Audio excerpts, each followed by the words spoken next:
Hola amigos, bienvenidos al Portal del Villegas para esta edición de día martes, que vamos a iniciar continuando en algún grado el tema que tocamos ayer respecto a cuál iba a ser la reacción de los sectores opositores al proyecto del gobierno de darle más instrumentos a la policía y a la justicia para enfrentar el crimen organizado.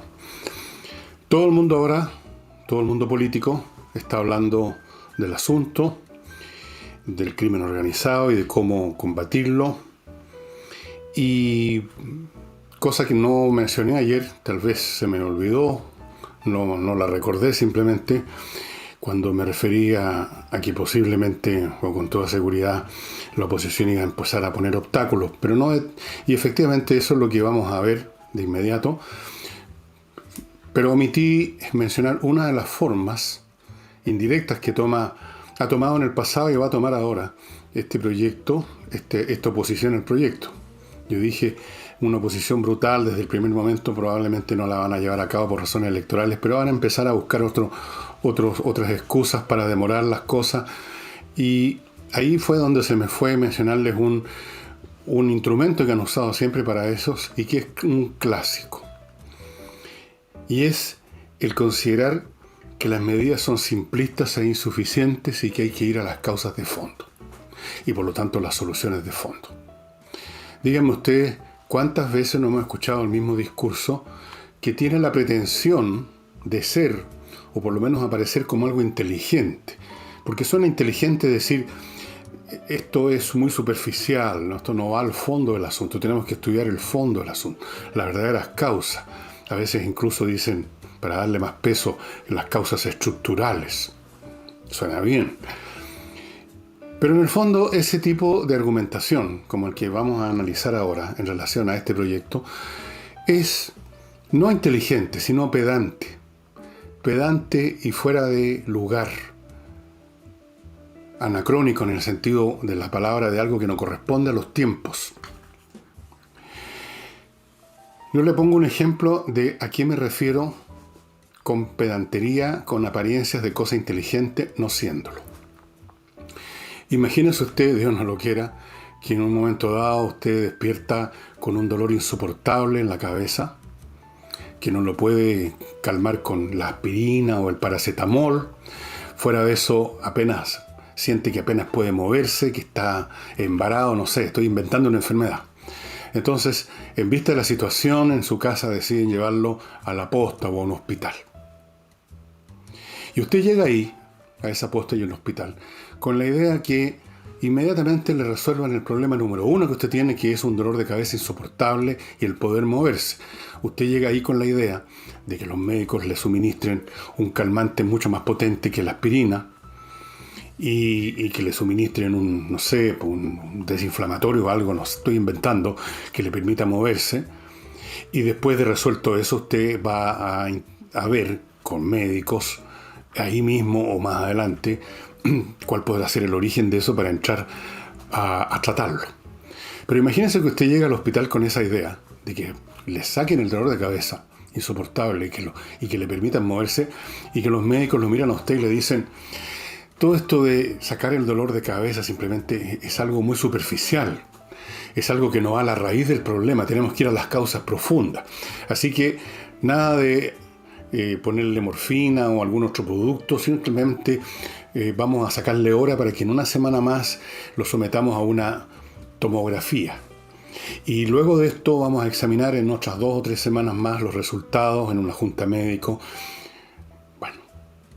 ¿Qué haría usted si le empiezan a decir todo eso? Usted le diría al médico que se vaya a la cresta. Usted le diría al médico que es un imbécil. Usted le diría al médico que todo eso está bien, pero que en el momento presente la prioridad es calmarle el dolor y permitirle caminar. Eso se llama tener un sentido de las prioridades. Tener un sentido de las prioridades requiere algo de inteligencia. No es inteligente hacerse el sabio y hablar de las causas profundas.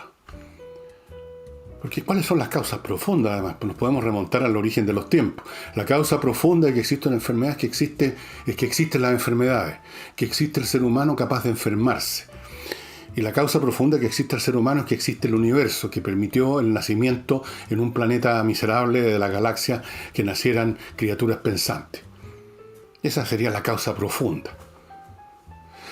Es evidente que este argumento de que hay que ir a las causas profundas y estructurales o es el resultado de una completa estupidez disfrazada de inteligencia, o es el resultado, en algunos casos por lo menos, de oportunismo, de encontrar una manera de ponerle obstáculo a un programa, a un propósito, a una ley, a un proyecto, con un argumento que parece razonable para los despistados y a primera vista, que hay causas de fondo que tenemos que atender.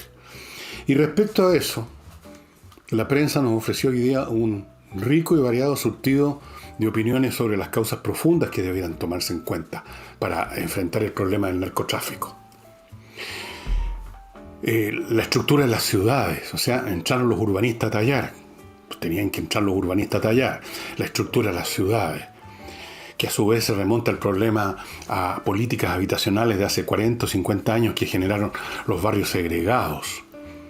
Luego están las teorías económicas sobre hay que atacar la raíz del problema, que es el hecho de que la droga se haya convertido en una mercancía que genera dinero. Entonces hay que ver de qué manera interrumpir esta conexión entre droga y dinero. Y aparecieron otras teorías que yo no estoy diciendo que sean incorrectas, yo no estoy diciendo que no hay un efecto de los barrios segregados en la generación de lo que hemos visto de poblaciones tomadas por el narcotráfico, donde poblaciones marginales, alienadas, sin educación, sin ningún servicio público decente a mano, se convierten en sicarios o en socios del negocio, o por último miran para otro lado. Por supuesto que eso sucede. Por supuesto que el narcotráfico existe porque puede ser un tráfico, es decir, puede convertirse en negocio y que aquí hay dinero circulando. Es también cierto que cuando hay dinero circulando y este llega a una cantidad crítica, como ocurre con el narcotráfico por las grandes cantidades de dinero que se transan, el negocio empieza a adquirir empieza a desarrollar otros tentáculos aún más peligrosos. Empieza a meterse en la política, empieza a meterse en todo. Todo eso es cierto. Pero en este momento estamos con el dolor de cabeza y tenemos que tomar medidas policiales para iniciar el combate contra las bandas tal como estas existen en este momento. Todas las demás cosas, si es posible hacerlas al mismo tiempo, ojalá. Ojalá. ¿Por qué no? No tiene por qué primero lo policial y después lo urbanístico. No. Pero considerar que las medidas policiales para capturar, para destruir las bandas, es una medida simplista e insuficiente, me parece una soberana estupidez. Porque con ese mismo criterio debiéramos terminar con la policía de investigaciones, con Carabineros, que ya está medio terminado en todo caso, con la justicia, porque podríamos decir que todo delito obedece a causas profundas, y esto de perseguir a los delincuentes y meterlos en la cárcel es simplista e insuficiente.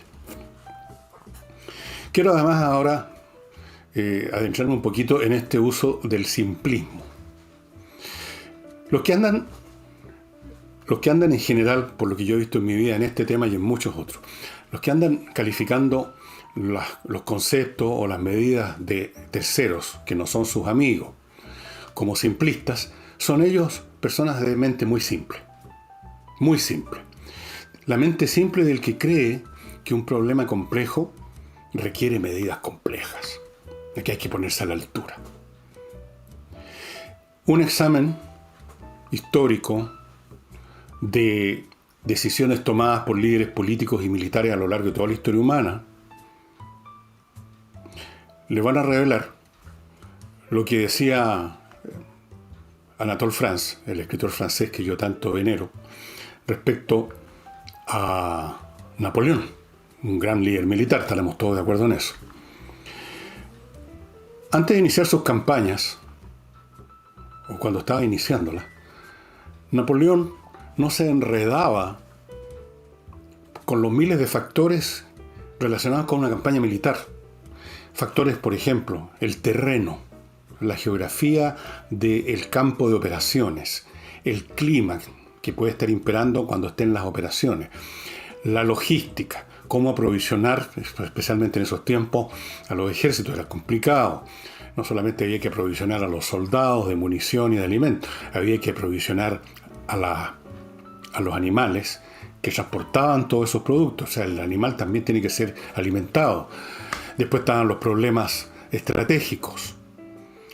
¿Cuál es el tipo de campaña que vamos a llevar a cabo? Si de agresión, o vamos a establecer una línea defensiva para imponerle al adversario una guerra de atrición, como se llama, una guerra de desgaste.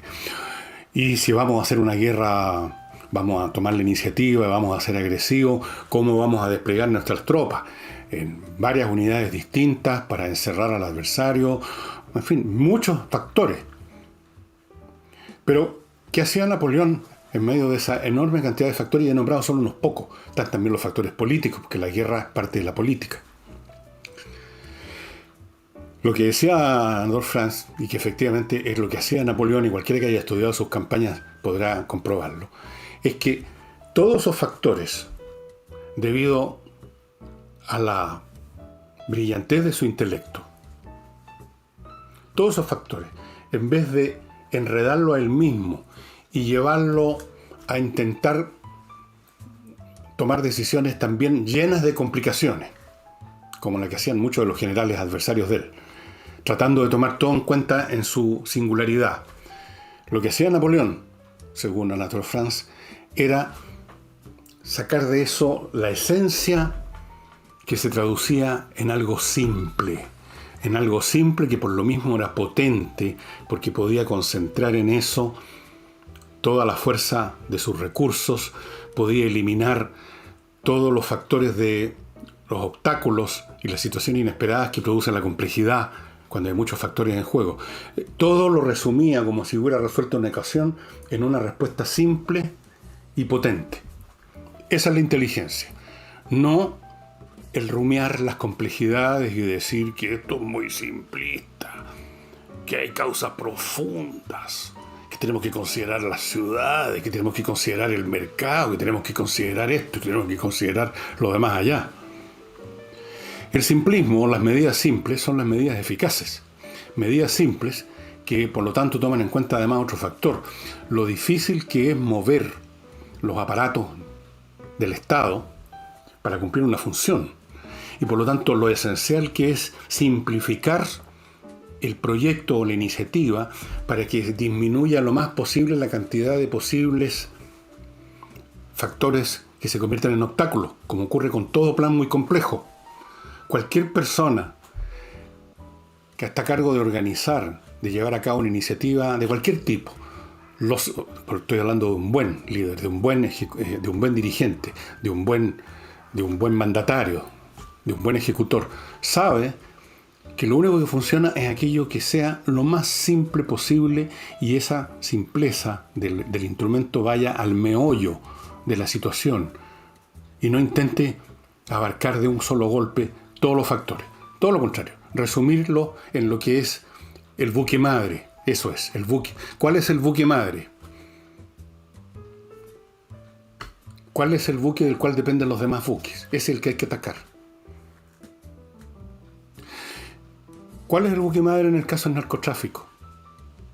Bueno, eso es un asunto que podríamos discutirlo eternamente, pero hay una cosa bastante evidente. Ese narcotráfico opera. Finalmente, todos esos factores económicos y urbanos se expresan con conductas de individuos determinados que salen a vender droga, que reciben droga, que hacen los paquetitos, que la distribuyen, hacia actos y operaciones de una banda de personas determinadas, que pueden ser perseguidas y encarceladas. Eso es. Y esto no excluye todos los demás elementos que estos sabios de la tribu salieron a contarnos a nosotros, los ignorantes. Así que la próxima vez que usted escuche esta frase de que estos son medidas simplistas, parta de la base en que está diciendo es un simpletón, que quiere pasar por inteligente, envolviéndose en un manto de oscuridad y de misterios y de causas profundas, invisibles por lo tanto. Como los brujos de la tribu, que no tienen idea de los fenómenos naturales, pero pretenden que sí. Y entonces toda su arte consiste básicamente en encubrir sus medios para comunicarse con los poderes de la naturaleza. El encubrimiento es la parte fundamental de ese tipo de gente. Y al hacerse los complicados, al hacerse los que van más al fondo, que no aceptamos soluciones, la otra frase típica, soluciones de parche. Bueno, resulta que si una persona está sangrando a chorro, lo primero que hay que hacer es ponerle un parche. Si no, se va a desangrar. ¿Qué diría usted ante un médico que lo ve a usted con una pierna partida en dos, sangrando a chorro, y que le dijera, no, tenemos que investigar por qué usted se hizo eso, porque si ponerle una venda sería una solución de parche? Usted también, con la pata que le queda, lo tira por la ventana, ¿no es verdad? Así es que, ¿qué hace el gobierno mientras tanto ante estas críticas, ante estos sabios que nos vienen a enseñar que todo es más complicado de lo que parece? El gobierno hace un llamado a sentarse en una mesa, o sea, lo de siempre.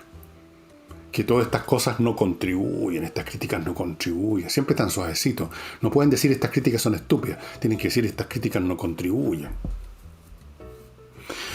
La inteligencia consiste, entre otras cosas, no solo en encontrar el meollo, el buque madre, y encontrar la solución más simple y por lo tanto la más eficaz. Y la explicación más simple también.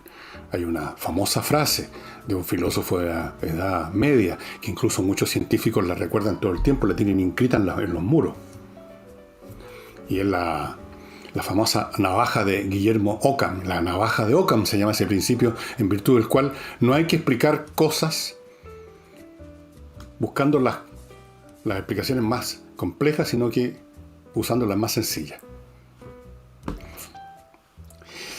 Bien, vamos a ver qué pasa con este proyecto, en qué termina este asunto.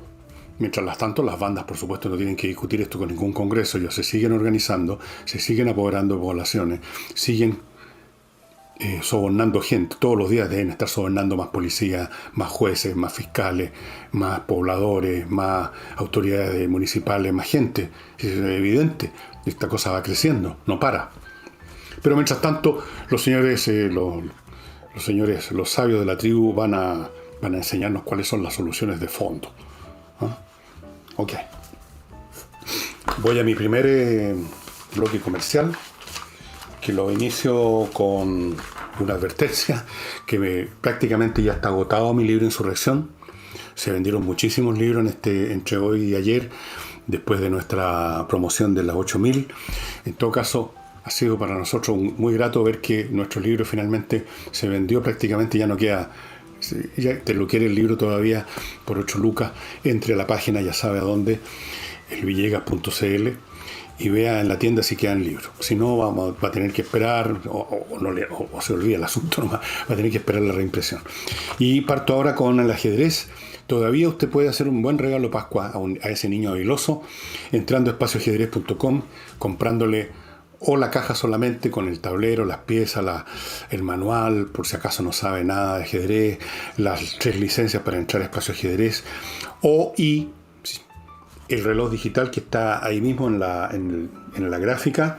Los 2 productos vienen en papel de regalo, listos para regalar, así es que estupendo. Y además, como les he dicho, usted, el que va a entrar a la página a comprar este regalo, que es ideal para los niños, pero también para los adultos. Todos los días yo me juego una partida de ajedrez y me da lo mismo si el programa me saca la cresta o no. Generalmente me sacan la cresta porque son mucho más fuertes que yo. Pero no importa, he estado ejercitándome. Tal como cuando usted va al gimnasio no pretende ganarle a Tarzán levantando pesas, simplemente para mantenerse. Espacioajedrez.com, estimados amigos, capaz que encuentre además ahí el curso que usted está buscando para mejorar su juego. Y para las personas que tienen ya o van a tener muy pronto un litigio civil, un tema civil como temas de herencia, temas de divorcio, temas de contrato, temas de ese tipo, les sugiero que se pongan en contacto con Salinas y Ojeda, que son los mejores abogados de la plaza en materia de litigios civiles. Se han especializado en eso desde siempre y tienen una tremenda experiencia y un conocimiento a la pata de los recursos, de los procesos, de las leyes, de los argumentos, todo. Por lo tanto, tienen un muy buen récord de victorias legales. salinasyojeda.cl. Si ya tiene un problema o va a tenerlo, contáctese con ellos, converse con ellos, probablemente lo van a poder ayudar. Y yo lo voy a ayudar a usted a hacer inversiones, o no yo en realidad, sino que invierta en USA.cl lo va a ayudar a usted a hacer inversiones en Estados Unidos. No solo facilitándole la entrada por su conocimiento en invierta en USA.cl, los procedimientos legales, administrativos que se requieren para invertir, sino que además tienen un portafolio repleto de ofertas de negocio, por si acaso usted no tiene claro ese cuento o le gustaría ver otras opciones. Tienen cientos de posibles compras suyas de bienes inmobiliarios en Estados Unidos, en distintas partes de Estados Unidos. Terrenos, casas, departamentos, también hay arriendos que se ofrecen, montones de cosas inmobiliarias. Y 3.500 franquicias para que usted invierta en actividades comerciales o industriales, de acuerdo a su gusto. Todo eso, más un montón de cosas que pueden hacer por usted, como por ejemplo tramitarle una cuenta corriente en un banco norteamericano, en 2 semanas se la tienen lista, conseguirle una visa de residente como inversionista y muchas cosas más que yo le sugiero que las vea con ellos mismos en inviertanusa.cl. No tiene que moverse de su casa para entrar al mercado norteamericano.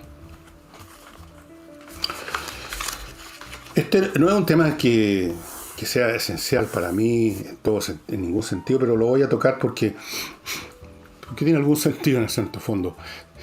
Murió Armando Manzanero. Armando Manzanero, un hombre muy agradable, muy chiquitito, pero da lo mismo, pero muy grande como cantante.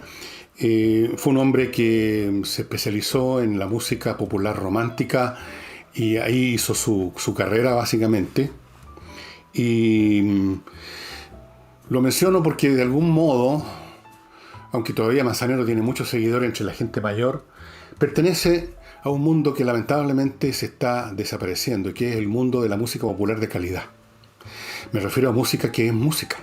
Canciones que tienen una melodía, una estructura armónica, una letra, que se pueden tararear, que son recordables porque tienen una determinada línea, porque tienen una determinada forma.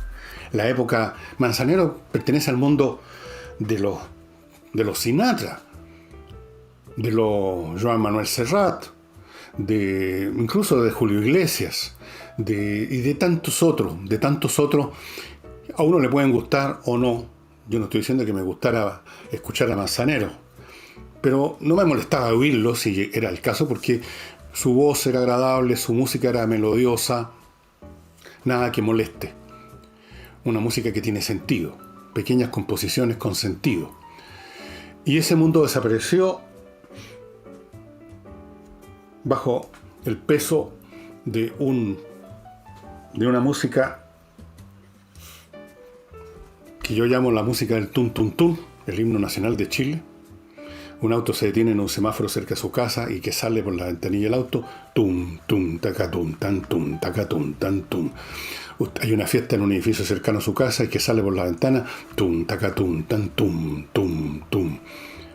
Va usted a una fiesta y ve un montón de zombies bailando con los ojos como en blanco, así, quizás que tomado además, tum tacatum tan tum. Hemos regresado a los principios de la especie humana. Supongo que los cavernícolas no tenían otro instrumento que al pegarle con un palo a algo y debe haber sido también un tum-tum, pero no tenían otra cosa.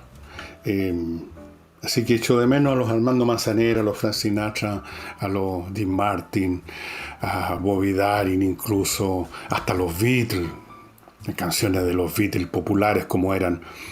Muchas de ellas tenían y tienen un valor musical importante. Y las que no eran tan importantes, de todas formas, eran melodiosas, eran canciones, era el género canción propiamente tal. Una estructura A, B, A, con una determinada tonalidad, una determinada estructura armónica, algunas veces con bastante belleza. Algunas de las canciones de los Beatles son muy hermosas. ¿Qué tiene esto que ver con el tum, tum, tum? Nada. Ese mundo desapareció, ese mundo donde incluso los jóvenes todavía, porque no tenían otra cosa posiblemente, tenían que, y qué bueno que lo hicieron, aprender a escuchar música decente. Ahora es el tum tum tum.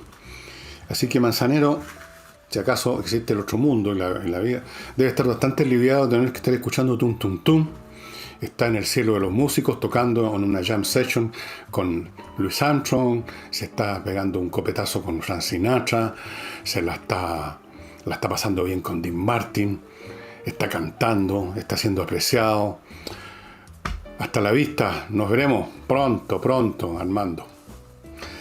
Y sigo ahora con los temas.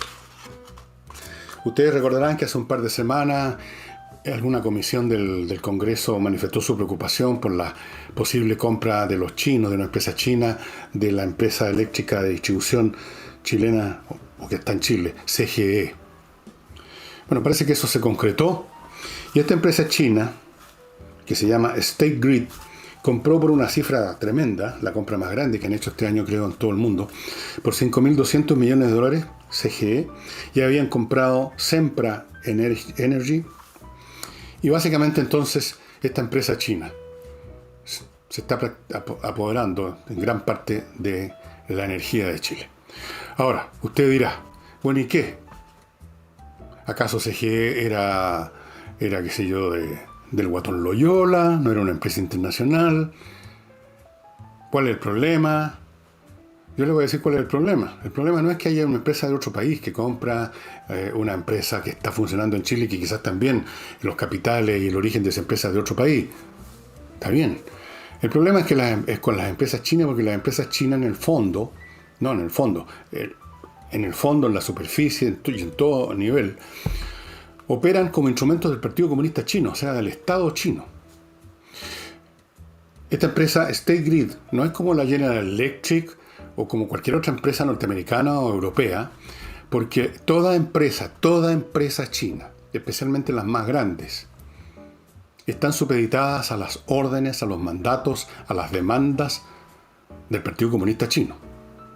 Y si ustedes han seguido el caso de lo que está pasando en China ahora con empresas como Alibaba, que del día para otro su CEO, el gallo que la fundó, el tipo propietario, que era una rockstar en China, claro, mientras la vaca daba leche, porque el capitalismo chino es un capitalismo de ordeña, o sea, a los capitalistas se les deja ganar y hacer negocios porque saben hacerlo mucho mejor que los funcionarios del Partido Comunista, pero la idea es que esas vacas productoras de leche sean ordeñadas por el partido, por el Estado.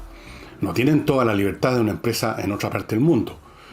Bueno, ninguna parte del mundo tiene todas las libertades posibles, hay leyes.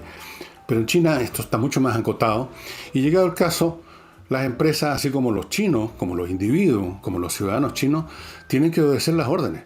Si usted es un estudiante becado en Estados Unidos y de repente por teléfono de algún modo le comunican que usted tiene que tratar de conseguir tal o cual cosa de la universidad donde está estudiando para enviarla a China, alguna investigación, un nombre, un teléfono de un académico que van a querer contactar, usted tiene que hacerlo.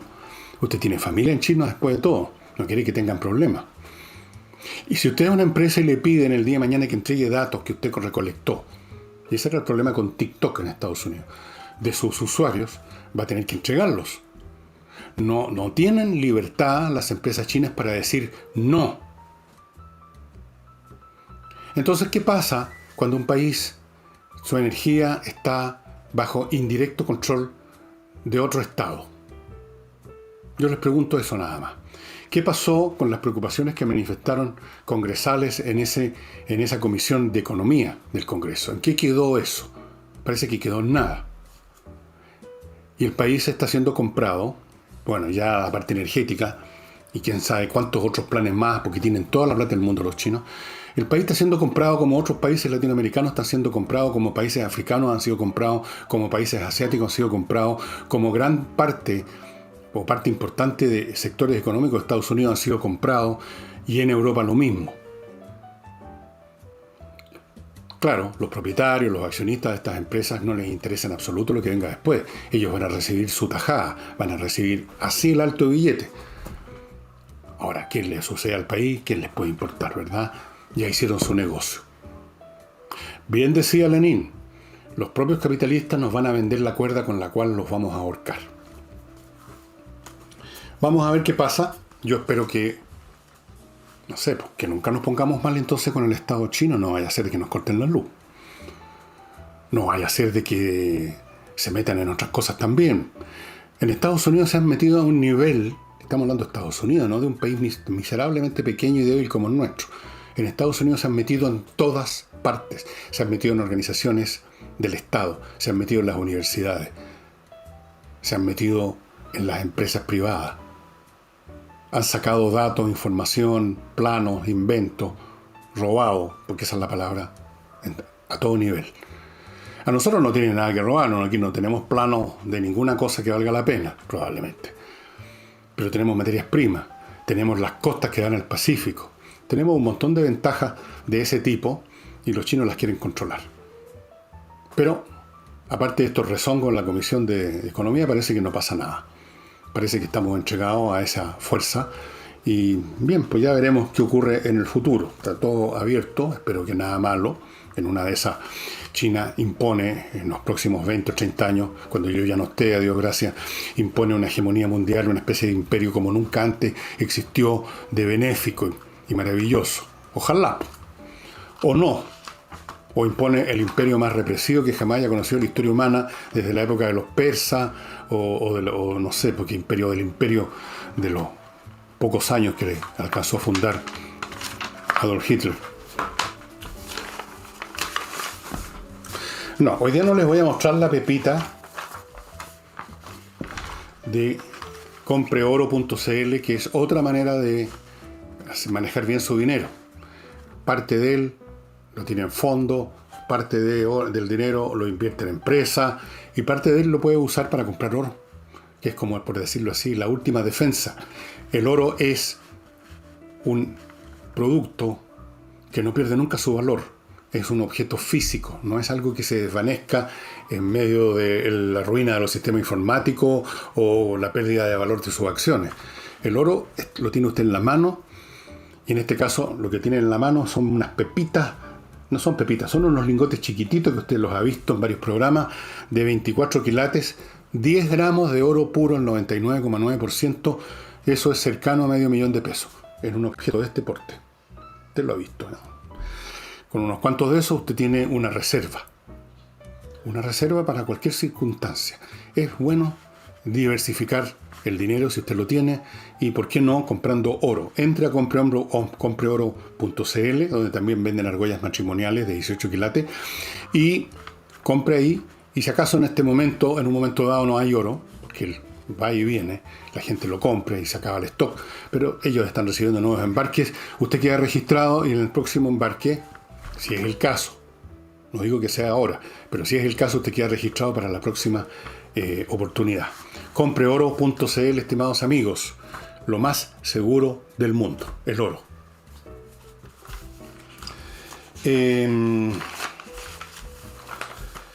Y otra cosa que es totalmente segura, pero que no es ganar, sino que es perder, es cuando usted tiene, sin hacer nada al respecto, sus millas acumuladas en una línea aérea, pensando que las va a tener para siempre, que las va a aprovechar cuando usted quiera, y un día se encuentra con la sorpresa que no tiene ni una sola milla porque la empresa le eliminó ese millaje. Y pueden hacerlo cuando quieran.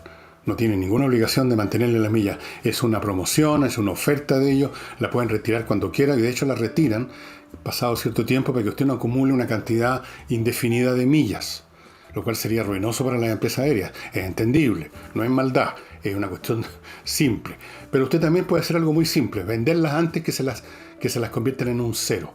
Entre a kmmillas.cl y le van a comprar su millaje. Punto. Eso es todo. kmmillas.cl y dejemos esto para más adelante. Bueno, se empezó a administrar la vacuna a gente del Servicio de Salud nuestro. Hay más de 8.100 y tantas personas, funcionarios de salud, que han recibido la vacuna. Y de estos 8.000 y tantas personas, hay solo 20 que tuvieron algunas molestias, que duraron un rato. Y de esas 20, solo 2 tuvieron molestias un poco mayores, que las llevaron al hospital, más que nada para ver de qué se trataba, no porque fuera algo tan serio. En ningún momento fue algo grave que pusiera en peligro su vida, ni mucho menos. Pero estas cosas, como hay que estudiarlas, los llevaron al hospital. Si ustedes hacen un pequeño cálculo, 20 personas de 8.000 son el equivalente a una en 400, más o menos. Pero es 20 personas en más de 8.000. Así que, más o menos, tuvieron molestias menores, como por ejemplo que se les inflamó un poquito el lugar donde le pusieron la inyección, que tuvieron un rato un dolor de cabeza, cosas que se pasaron en cuestión de minutos u horas. Eso es el 0,2% de la población vacunada. Me parece a mí que eso es súper confiable.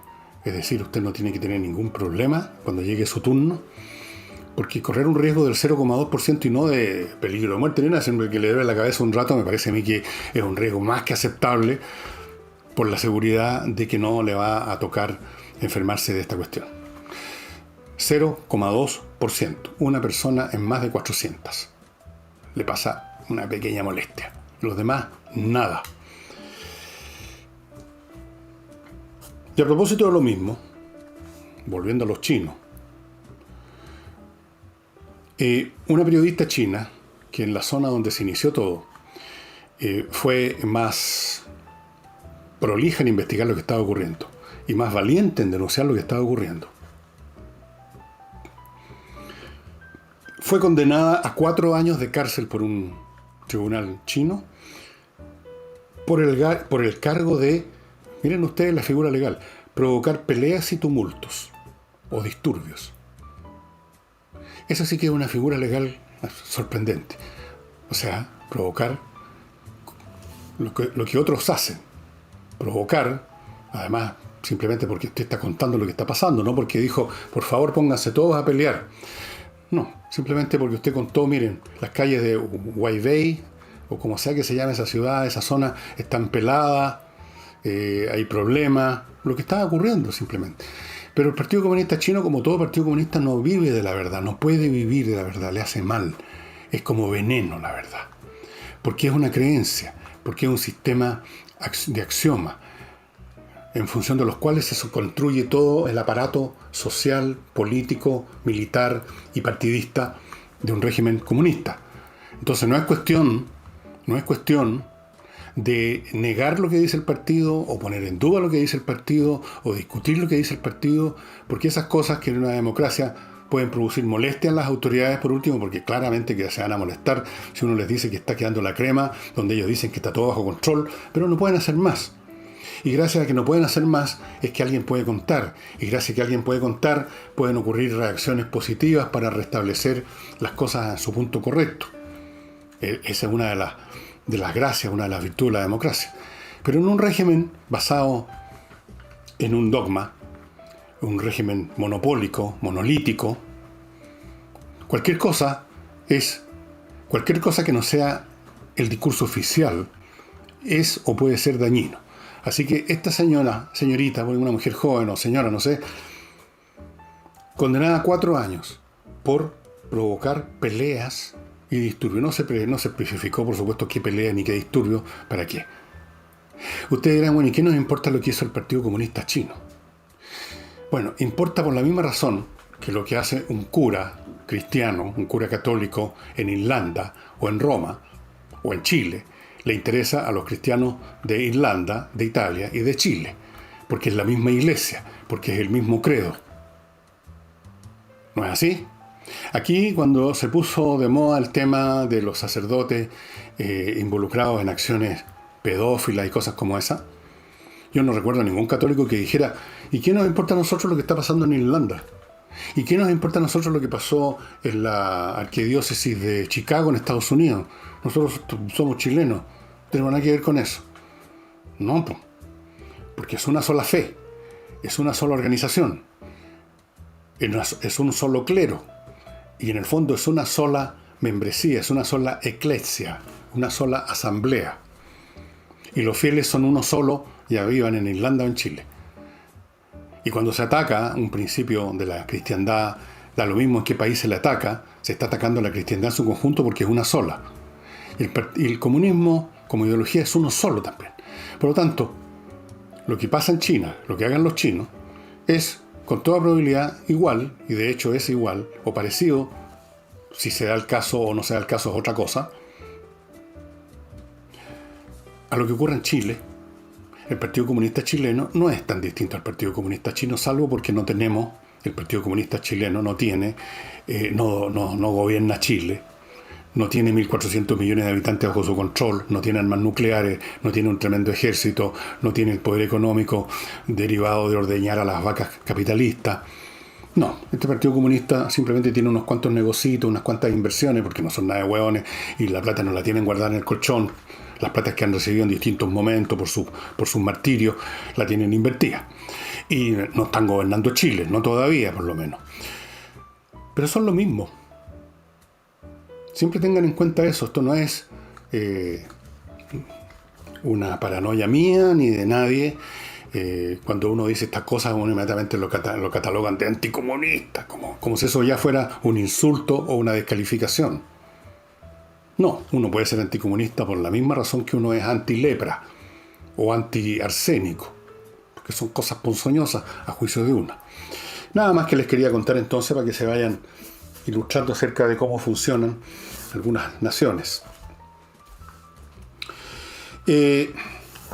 Yo les decía que en estos días, probablemente mañana o pasado ya, la semana se va rápido, vamos a ver cuáles podrían ser los efectos positivos que va a haber tenido el año 2020, considerándolo todo, no solo la pandemia, en Chile considerando también la insurrección llamada estallido social. ¿Cuáles son los efectos positivos que pudo haber tenido todo eso para el desarrollo de nuestro país? Y para el desarrollo del mundo. Pero mientras tanto podemos hacer otras cosas. Ver los efectos que ha tenido solo el COVID ahora en todo el mundo y ya. Efectos que se produjeron ya. Y son bastante interesantes porque fuera de la gente que ha muerto, fuera de la economía que ha retrocedido en todas partes del mundo, tenemos efectos políticos bastante grandes. En Estados Unidos, y esto tiene repercusiones muy largas para adelante, sobre todo en cuanto a la relación de Estados Unidos como potencia imperante, hegemónica en su relación con China. La derrota de Donald Trump se debió al COVID. Si no hubiera habido esta pandemia, o incluso si con la pandemia Trump se hubiera manejado mediáticamente mejor, no estoy hablando de las medidas que tomó, sino que mediáticamente mejor, habría ganado mirando para atrás. La economía estaba en un boom cuando llegó la pandemia a Estados Unidos. Estaba en un boom, estaban creciendo como hacía años, como nunca. Habría ganado pampeado. En cambio, va a llegar. La pandemia además facilitó a un Biden que cada vez que intervenía públicamente en un programa de televisión, qué sé yo, se equivocaba a cada momento, manifestaba a cada paso, para horror de sus seguidores, sus problemas de concentración, de problemas atencionales. Con el COVID pudo hacer una campaña prácticamente silenciosa, sin ningún problema, totalmente controlada. Se pudo controlar totalmente cada palabra que iba a decir Biden. Lo ayudó muchísimo. Y como resultado de todo esto vamos a tener una administración Biden que va a tener un comportamiento muy distinto con China, con Rusia, etcétera. Y vamos a tener entonces, yo no digo ni para mejor ni para peor, eso está por verse. La historia tiene muchas vueltas y revueltas, a veces sorprendentes, pero en cualquier caso está claro que el curso histórico va a cambiar porque el COVID no permitió a Trump su segundo mandato. Primera cosa. Segundo, prácticamente en todos los países donde había agitación social importante, la puso en el congelador. Lo vimos en Chile. Se vivió en Hong Kong, donde todos los días estaban saliendo, ahí sí que eran cientos de miles de personas, todos los días, y no tipos quemando ni destruyendo nada, sino que realmente manifestantes, no combatientes de primera línea, manifestantes de verdad. Y estaban poniendo en jaque a este gobierno de Hong Kong, que ya terminó por entregarse a China continental. Todo eso fue parado, destruido por la pandemia. Un efecto político súper importante. En Chile metió en el congelador las protestas. Digo protestas por usar el lenguaje el lenguaje oficial. Digamos los desmanes, los robos, los incendios, los saqueos, el vandalismo. Lo detuvo o lo aminoró. Aunque ahora parece ser que está volviendo en fechas determinadas, ¿cierto? Todos los viernes. Pero eso tuvo un efecto. Un efecto que tampoco sabemos exactamente hasta dónde y cómo se va a manifestar, cuáles son las últimas reverberaciones. Le dio por lo menos un respiro al gobierno actual, eso está claro. Un respiro que no duró mucho, pero le dio un respiro. Ahora le permitió llegar hasta el día de hoy gobernando. Algunos pronosticaban que Piñera iba a renunciar si las cosas seguían como estaban, y quizás hubiera podido pasar eso si no hubiera llegado la pandemia, que hubiera renunciado, quién sabe en qué estaríamos ahora.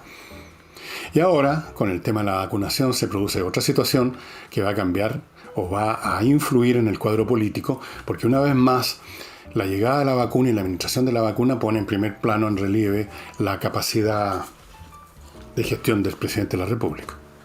Y eso tiene efectos políticos también. Otros temas que hemos mencionado en varias oportunidades es el crecimiento del comercio online, va a ser muy fuerte, y eso va a quedar todos los que muy de vez en cuando comprábamos online. Normalmente cuando comprábamos algo afuera, por ejemplo cuando yo compraba libros en Amazon o en AV Books, pero nada más. Ahora todos nos hemos acostumbrado en mi casa y en las casas de todos los chilenos a comprar un montón de cosas que nunca nos habríamos imaginado online. Eso quedó y va a tener efectos tremendos en la estructura económica del país, en la estructura del empleo, etc. Ha habido un crecimiento también, pero mucho más modesto, del trabajo a distancia, el trabajo remoto. Eso ya es mucho más difícil de implementar. No es meramente cuestión de ponerse en contacto con un supermercado y pedir que le envíen a uno un paquete de tallarines. Es mucho más difícil en la organización del trabajo online, pero ciertamente que eso que existía en un nivel muy reducido, ha crecido y va a seguir creciendo.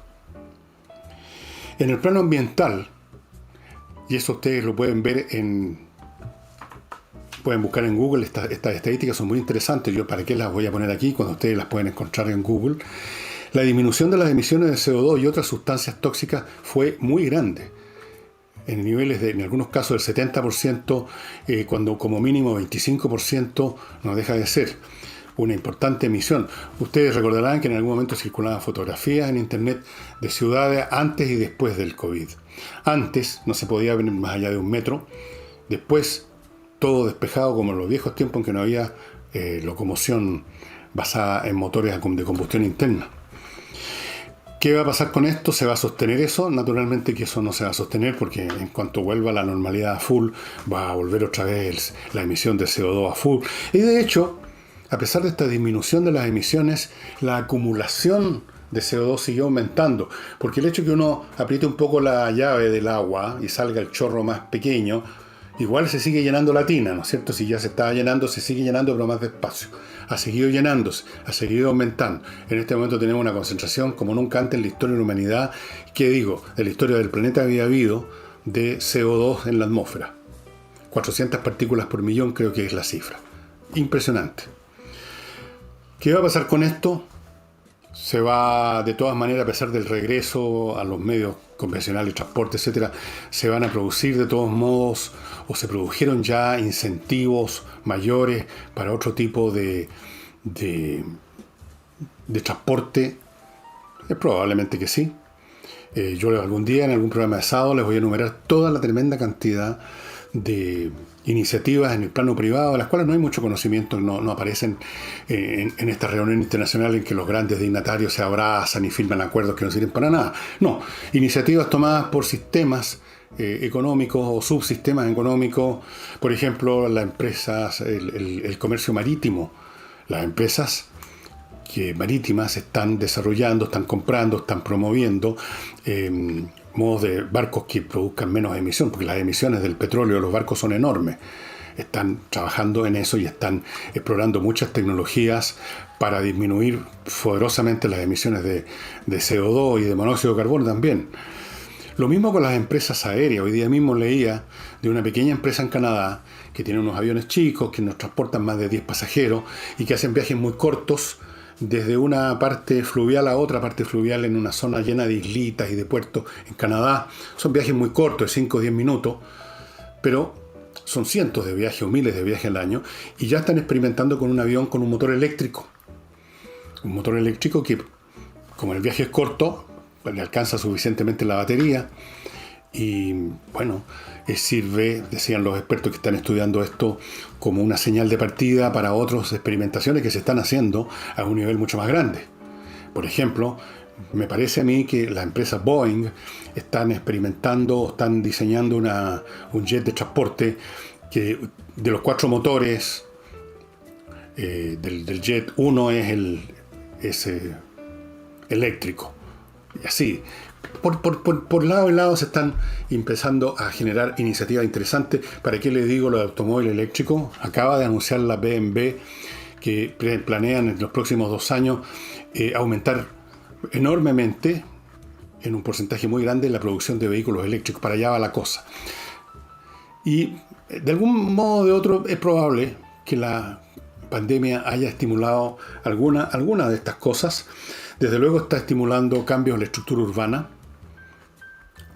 a contrario de lo que pronostican o que predican los señores urbanistas, de que las ciudades tienen que ser más pequeñas, más densas, más en altura, para disminuir los viajes, los transportes, para facilitar la entrega de servicios, todo lo cual es bastante razonable visto desde cierto punto de vista, pero parece ser que se han desatado fuerzas que van otra vez a la dispersión, como ocurrió a partir de la invención y masificación del automóvil en Estados Unidos, que empieza a aparecer el fenómeno del conglomerado, de la aglomeración urbana extendida, porque ya se podía viajar de un lado a otro rápidamente con un automóvil. Ya vamos a ver en qué queda todo eso. Y antes de pasar al libro que les voy a mostrar hoy día, les recuerdo que si usted quiere transferir su automóvil en la compra-venta rápidamente, sin problemas, sin tanto papeleo, porque es harto el papeleo, póngase en manos de autopass.cl, cosa que la transferencia sea rápida y sencilla. Todo lo que usted va a tener que hacer al final, porque todo lo va a hacer Autopass, es ir a la notaría a firmar. Y aún el trámite en la notaría va a ser muy rápido, porque van a hacer ustedes uso del servicio Notarios Press, que es parte del conglomerado empresarial que creó Autopass.cl. O sea, está todo junto, usted se elimina todo el papeleo y el momento en la notaría en que tiene que ir, porque hay que firmar frente a los funcionarios de la notaría, pocos minutos. Así es que por todos lados puro beneficio. Puro beneficio también si usted pone sus asuntos inmobiliarios en manos de Hey, el corredor más rápido de Chile. Punto. No le digo más. Ya se lo he dicho suficientemente. En este momento tiene ofertas muy interesantes en la zona de Valparaíso. Pero en general tiene ofertas por todos lados. No solo de casas o departamentos, sino que también de terrenos y otras cosas por el estilo. Así es que Hey. Y si usted es un rentista que ya está un poco cansado de recorrer a sus arrendatarios todos los meses, pásele esa pega a Hey, que es un excelente administrador. Y si usted tiene una empresa que está pensando en ponerla en las mejores condiciones para el próximo año, cuando se inicie la carrera otra vez, yo le sugiero que se contacte con Controller, para que Controller le examine cómo está funcionando su área de gestión. Cómo están ahí perdiéndose tiempo y dinero, quizás por errores que usted ni siquiera ha visto, por deficiencias que no se hacen notar porque no paralizan las cosas, pero las demoran o infringen gastos extraordinarios y toda clase de situaciones ineficientes. Controller es una empresa creada por contadores y auditores con 20 años de experiencia en empresas internacionales, conocen el tema de la administración, de la gestión y de los flujos de gestión al revés y al derecho, y tienen planes para optimizar empresas de todos los tamaños. Aquí están los contactos, llámenlos, contáctese con ellos, no le cuesta ni un peso y su empresa puede cambiar de la noche a la mañana. Y recuerden el Lavo Club, estimados amigos, que es este laboratorio chileno que produce este detergente que ya les he contado tantas veces todas las ventajas que tienen y que ahora además les está ofreciendo un lavavajilla o lavalosas estupendo que viene también en un envase grande, en este caso de 3 litros, para que tenga mucho tiempo el producto. 3 versiones, uno para usarlo de inmediato, otro que usted lo mezcla con la misma cantidad de agua, 3 litros de agua más 3 litros de lavavajilla y tiene 6 litros perfectos para lavar, y otro que viene en gel para lavar si usted tiene estas máquinas que lavan losas, estas lavavajillas que llaman, un gel. Los 3 productos son lo mismo, distintas presentaciones, la eficacia es la misma. Y no olvide, por supuesto, el detergente para la ropa biodegradable, hipoalergénico y en el envase de 10 litros que es tan cómodo. Y lo más cómodo de todo es que le traen a la casa todo eso. Y finalmente, amigos, antes de mostrarle el libro, no olviden Miclimo, esta empresa que ha ganado premios porque instala la mejor, más moderna, más avanzada climatización del mundo. Yo estoy trabajando gratamente aquí porque estoy disfrutando de esa climatización. Usted no sepa. Quiere convertir su casa en una oficina para trabajar echado para atrás, con short, con la cervecita o el vinito, la Coca-Cola al lado. Climo. ¿Quiere usted convertir su oficina en algo así tan cómodo como su casa? Climo. Llame, póngase en contacto con miclimo.com. No me imagino una mejor inversión en todos los sentidos para su comodidad, su agrado, su confort. Yo no sé si dejaré esto para el sábado porque ya el tiempo está avanzando y creo que me estoy acercando a la hora. Pero me parece que ni siquiera sé si voy a hacer programa el sábado. ¿Qué día cae el sábado, estimado amigo? Bueno, pero el próximo sábado que haga un programa, creo que voy a tocar el tema basado en una frase que a mí me pareció una de las frases tontas que salieron alguna vez de los labios de Carl Sagan, ese famoso científico que se hizo muy conocido, muy popular, porque tenía un programa de televisión donde él condescendía en darnos a nosotros algunas lecciones sobre el universo. Ustedes saben, el tipo de científico amoroso que desciende de las alturas a ilustrarnos a nosotros las masas unwashed masses, como dicen los gringos, las masas no bañadas. Él alguna vez soltó la frase: hipótesis extraordinarias requieren pruebas extraordinarias. Y a mí me parece esta frase extraordinariamente tonta y lo voy a examinar en alguna otra oportunidad porque el examen metodológico, lógico, simbólico, matemático de esta frase requiere tiempo. Y ahora entro al libro que les voy a mostrar, haciéndole primero la siguiente observación. De seguro usted ha visto más de alguna película o documental relativo a la Segunda Guerra Mundial, cuando luego de la campaña de Normandía los alemanes son derrotados, se retiran, huyen a Holanda, a Alemania, los americanos entran a Francia, ocupan París. Quizá usted haya visto el famoso documental en que las tropas americanas desfilan en París y uno ve a los soldados orgullosos, fachantosos, desfilando, felices de la vida. ¿Y saben ustedes por qué? Porque todos los soldados, todo el mundo tenía la sensación que la guerra estaba prácticamente terminada. ¿Qué más podían hacer? Los alemanes habían sido derrotados en Francia, se estaban retirando a la carrera a Alemania, y por el otro lado los rusos estaban día a día agarrando más territorio, estaban echando de los lugares que habían conquistado los alemanes, se estaban acercando a la propia Alemania. Se van a rendir estos tipos en cualquier momento, ya sea oficialmente, las tropas no van a querer luchar. Y no pasó nada de eso. Vinieron los meses más brutales de la Segunda Guerra Mundial, y eso está contado en este libro que muy apropiadamente se llama Armagedón. La batalla por Alemania, 1944-1945, del gran historiador militar Max Hastings, uno de los top 3 o top 4 de los grandes historiadores militares contemporáneos. Este libro es extraordinario y nos detalla, hay muchas fotos adentro para que se las voy a mostrar, cómo esa campaña que parecía ya cosa de, como dicen, tirar al arco y abrazarse, se convirtió en una brutalidad. Ahí, en la campaña, por llegar a Alemania, por acercarse a Alemania y luego por penetrar a Alemania, es donde las tropas norteamericanas sufrieron las mayores bajas.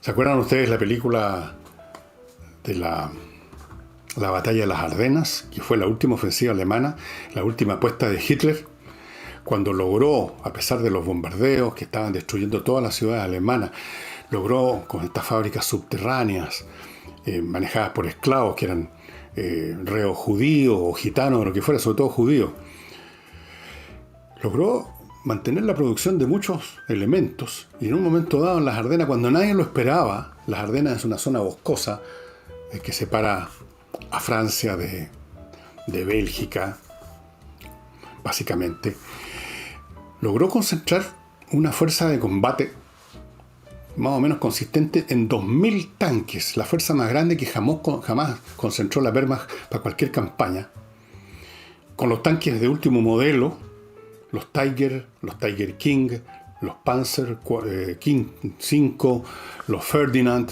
y toda la panoplia de armamento ya de mucho mejor calidad de los que había jamás tenido Alemania al principio de la guerra.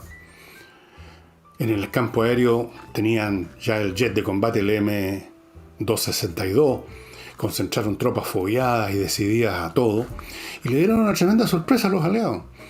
El golpe inicial de este dispositivo militar alemán, que eventualmente fracasó, pero el golpe inicial fue un martillazo que despedazó a varias divisiones americanas, formadas además por bisoños que venían llegando. Seguramente murieron soldados ahí que no habían disparado en su vida al Garand. Fuera de eso hubo otras acciones, las famosas batallas en un bosque, en algunos bosques, no en las Ardenas, en otras partes. Fueron muy sangrientos. Todo el proceso fue muy sangriento, y si ustedes quieren ver un ejemplo de eso cinematográfico, pueden ver esta película en que trabaja Brad Pitt, ¿no es cierto?, que se llama Fury, este tipo que comanda un tanque, que le han puesto el nombre Fury. Ahí tienen ustedes más o menos una idea de lo que resistieron los alemanes. Y todo esto está aquí, por supuesto, muy bien contado en este libro llamado Armagedón, porque fue un verdadero Armagedón, o sea, una especie de fin de mundo.